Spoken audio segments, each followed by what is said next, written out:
Intimate Memories of Buffalo in the 90s.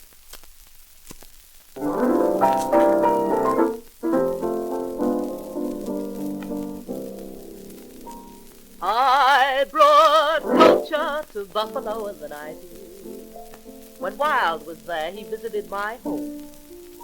I showed him all the glories I'd bought so cheap in Greece, and all the wonders I'd brought home from Rome. He was spellbound at the splendor of my whatnot, and the cigar butt Papa got from General Grant. He couldn't tear his eyes from my bay window, and the maiden hair beneath the rubber plant.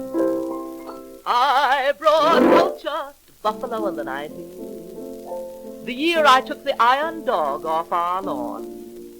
In its place I put a Venus in a 90s, and a rather naughty but authentic fawn. I completely reproduced the Versailles Garden, though the Erie claimed they had the right of way. I swore I'd die before a tie was laid to desecrate Versailles. I made Buffalo the place it is today. I was the first to have a Turkish corner, though plenty followed suit, you may be sure.